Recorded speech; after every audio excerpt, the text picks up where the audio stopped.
ಲೆನಿಶಾ ಪ್ರಪಂಚ ಯೂಟ್ಯೂಬ್ ಚಾನಲ್ಗೆ ತಮಗೆಲ್ಲರಿಗೂ ಸ್ವಾಗತ. ಸೊ ಇವತ್ತು ನಾನು ಎಣ್ಣೆನ ಹೇಗೆ ಹಚ್ಕೊಳ್ಬೇಕು ಅನ್ನೋದನ್ನು ತಿಳಿಸ್ಕೊಡ್ತಾ ಇದ್ದೀನಿ. ನನ್ನ ಕೊನೆಯ ವಿಡಿಯೋದಲ್ಲಿ ನಾನು ಎಣ್ಣೆನ ಹೇಗೆ ಪ್ರಿಪೇರ್ ಮಾಡೋದು ಅಂತ ಹೇಳ್ಕೊಟ್ಟಿದ್ದೆ. ಎಣ್ಣೆನ ಬರೀ ಪ್ರಿಪೇರ್ ಮಾಡೋದಲ್ಲ, ಅದನ್ನು ಹಚ್ಚೋದು ಕೂಡ ತುಂಬ ಇಂಪಾರ್ಟೆಂಟ್ ಆಗುತ್ತೆ ಅಂತ ನಾನು ಕೊನೆಯ ವಿಡಿಯೋದಲ್ಲೇ ಹೇಳಿದ್ದೆ. ಸೊ ಇವತ್ತು ನಾನು ಎಣ್ಣೆನ ಹೇಗೆ ಹಚ್ಚೋದು ಅಂತ ನಿಮಗೆಲ್ಲ ತಿಳಿಸ್ಕೊಡ್ತೀನಿ. ಅದಕ್ಕೂ ಮೊದಲು ನನ್ನ ಚಾನಲ್ನ ಯಾರು ಫಸ್ಟ್ ಟೈಮ್ ವಿಸಿಟ್ ಮಾಡ್ತಿದ್ದೀರಿ ಅವರೆಲ್ಲರೂ ದಯವಿಟ್ಟು ನನ್ನ ಚಾನಲ್ನ ಸಬ್ಸ್ಕ್ರೈಬ್ ಮಾಡ್ಕೊಳ್ಳಿ ಮತ್ತು ಫಾಲೋ ಮಾಡಿ, ನಿಮ್ಮ ಫ್ರೆಂಡ್ಸಿಗೂ ಶೇರ್ ಮಾಡಿ, ಮತ್ತು ನಿಮಗೆ ಏನಾದರೂ ಕ್ವಶನ್ಸ್ ಇದ್ದರೆ ಕಮೆಂಟ್ ಬಾಕ್ಸಲ್ಲಿ ಕಮೆಂಟ್ನ ಹಾಕಿ. ಸೊ ಹಾಗಾದರೆ ನೋಡೋಣ ಇವಾಗ ನಾನು ಹೇಗೆ ಎಣ್ಣೆ ಹಚ್ಕೊಳ್ತೀನಿ. ಇವಾಗ ನಾನು ಒಂದೊಂದೇ ಸೆಕ್ಷನ್ ಆಗಿ ತಗೊಂಡು ಹೇರ್ಸ್ನ ಆಲ್ರೆಡಿ ಕೂದಲಿನ ಬುಡಕ್ಕೆ ಎಣ್ಣೆನ ಚೆನ್ನಾಗಿ ಹಚ್ತಾ ಇದ್ದೀನಿ. ನೋಡ್ಬೋದು ನೀವು, ನಾನು ಇಷ್ಟು ನೀಟಾಗಿ ಹಚ್ಚಿ ಹಾಗೆ ಬೆರಳಲ್ಲಿ ಲೈಟಾಗಿ ಮಸಾಜ್ ಮಾಡ್ತಾ ಇದ್ದೀನಿ.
ಜಸ್ಟ್ ಬುಡಕ್ಕೆ ಮಾತ್ರ ಅಲ್ಲ, ಹೇರ್ ಲೆಂತಿಗೂ ಕೂಡ ಎಣ್ಣೆನ ಅಪ್ಲೈ ಮಾಡಬೇಕು.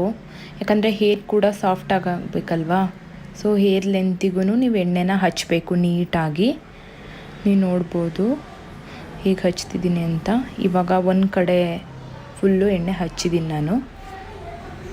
2 ಸೆಕ್ಷನ್ ಡಿವೈಡ್ ಮಾಡ್ಕೊಂಡಿರೋದ್ರಲ್ಲಿ ಒಂದು ಸೆಕ್ಷನಿಗೆ ಫುಲ್ಲು ಆಯಿಲ್ ಅಪ್ಲೈ ಮಾಡಿದ್ದೀನಿ. ಇವಾಗ ನಾನು ಇನ್ನೊಂದು ಸೆಕ್ಷನಿಗೆ ಆಯಿಲ್ ಅಪ್ಲೈ ಮಾಡೋಕ್ಕೆ ಸ್ಟಾರ್ಟ್ ಮಾಡ್ತಾ ಇದ್ದೀನಿ. ಸೇಮ್ ಆ ಕಡೆಗೆ ಹೇಗೆ ಹಚ್ಚಿದೆ ಹಾಗೆ ಫುಲ್ಲು ಬುಡದಿಂದ ಫುಲ್ ಲೆಂತ್ವರೆಗೂ ಎಣ್ಣೆನ ಹಚ್ತಾ ಇದ್ದೀನಿ. ಹಚ್ಚಿ ಲೈಟಾಗಿ ಮಸಾಜ್ ಮಾಡ್ಕೊಳ್ಬೇಕಲ್ಲೇ.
ನೀವು ನೋಡ್ಬೋದು ಕೈಯೇ ಎಷ್ಟೊಂದು ಎಣ್ಣೆ ಆಗಿದೆ ನಂದು ಅಂತ.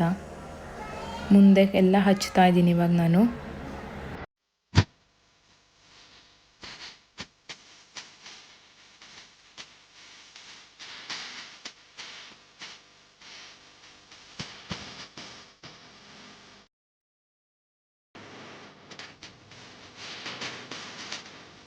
ಇವಾಗ ನಾನು ಹೇರ್ ಎಲ್ಲ ಫುಲ್ಲು ಮುಂದೆ ಹಾಕ್ಕೊಂಡು ಇನ್ನು ಈ ಭಾಗಕ್ಕೆ ಎಣ್ಣೆ ಹಚ್ಚಬೇಕು. ಈ ಭಾಗಕ್ಕೆ ತುಂಬ ನೀಟಾಗಿ ಎಣ್ಣೆ ಹಚ್ಚಬೇಕು. ಹಚ್ಚಿ ಚೆನ್ನಾಗಿ ಮಸಾಜ್ ಮಾಡಬೇಕು. ಇದೇ ಇಂಪಾರ್ಟೆಂಟ್ ನೋಡಿ, ಈ ಭಾಗಕ್ಕೆ ನೀವು ಎಣ್ಣೆ ಹಚ್ಚೋದು. ಹಚ್ಚಿ ಮಸಾಜ್ ಮಾಡಿಕೊಳ್ಬೇಕು.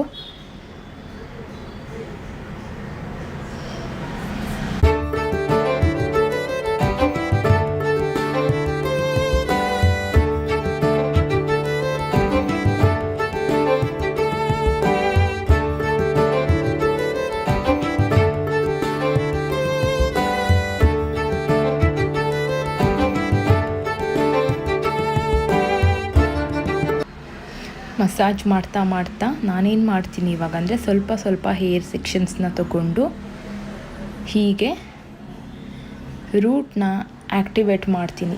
ಹೀಗೆ ಮಾಡೋದ್ರಿಂದ ಹೇರ್ ರೂಟು ಆ್ಯಕ್ಟಿವೇಟ್ ಆಗುತ್ತೆ ಮತ್ತು ನಿಮಗೆ ಹೇರ್ ಗ್ರೋತು ಚೆನ್ನಾಗಾಗತ್ತೆ. ಹೀಗೆ ನಾನು ಇಡೀ ಎಲ್ಲ ಕೂದಲಲ್ಲೂ ಸ್ವಲ್ಪ ಒಂದೊಂದು ಕಡೆ ಸ್ವಲ್ಪ ಹೇರ್ನ ತಗೊಂಡು ಹೀಗೆ ಮಾಡ್ತೀನಿ. ನೀವು ಕೂಡ ಹೀಗೆ ಎಣ್ಣೆ ಹಚ್ಚಾದಮೇಲೆ ಸ್ವಲ್ಪ ಸೆಕ್ಷನ್ಸ್ ಹೇರ್ ತಗೊಂಡು ಎಲ್ಲ ಕಡೆ ಮಾಡಿ. ಹೀಗೆ ಮಾಡೋದ್ರಿಂದ ರೂಟ್ಸ್ ಎಲ್ಲ ಆ್ಯಕ್ಟಿವೇಟ್ ಆಗಿ ನಿಮ್ಮ ಕೂದಲು ಕೂಡ ಚೆನ್ನಾಗಿ ಬೆಳೆಯುತ್ತೆ.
ಇವಾಗ ನೀವು ನೋಡ್ಬೋದು ನಾನು ಆಲ್ಮೋಸ್ಟ್ ಎಲ್ಲ ಕಡೆಗೂ ನೀಟಾಗಿ ಎಣ್ಣೆನ ಕಂಪ್ಲೀಟಾಗಿ ಹಚ್ಚಿದ್ದೀನಿ.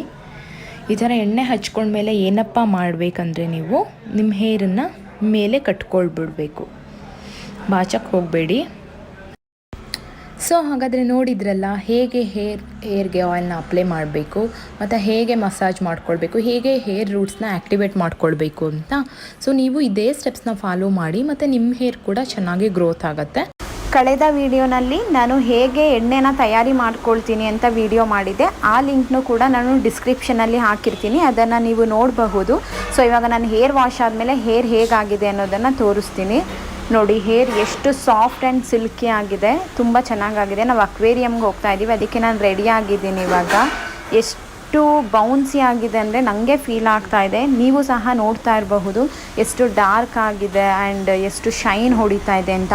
ಸೊ ಆಯಿಲನ್ನು ತಯಾರಿ ಮಾಡ್ಕೊಳ್ಳೋದು ಒಂದಾದರೆ ಅದನ್ನು ಅಪ್ಲೈ ಮಾಡ್ಕೊಳ್ಳೋದು ಸಹ ತುಂಬ ಮ್ಯಾಟರ್ ಆಗುತ್ತೆ. ಸೊ ನನ್ನ ಚಾನಲ್ನ ಯಾರು ಇನ್ನೂ ಸಬ್ಸ್ಕ್ರೈಬ್ ಆಗಿಲ್ಲ, ಬೇಗ ಸಬ್ಸ್ಕ್ರೈಬ್ ಆಗಿ. ಆ್ಯಂಡ್ ಈ ವಿಡಿಯೋ ರಿಲೇಟೆಡ್ ಏನೇ ಡೌಟ್ ಇದ್ದರೂ ನನಗೆ ಕಮೆಂಟ್ ಮಾಡಬಹುದು, ನಾನು ಆನ್ಸರ್ ಮಾಡ್ತೀನಿ. ಸೊ ಬೇಗ ಸಬ್ಸ್ಕ್ರೈಬ್ ಆಗಿ ನನ್ನ ಚಾನಲ್ನ. ಆ್ಯಂಡ್ ಇನ್ನೂ ಸಹ ಹೋಮ್ ರೆಮಿಡಿಗಳೊಂದಿಗೆ, ಹೇರ್ ಕೇರ್ ಟಿಪ್ಗಳೊಂದಿಗೆ ನಾನು ನಿಮಗೆ ಸಿಗ್ತೀನಿ. Thank you.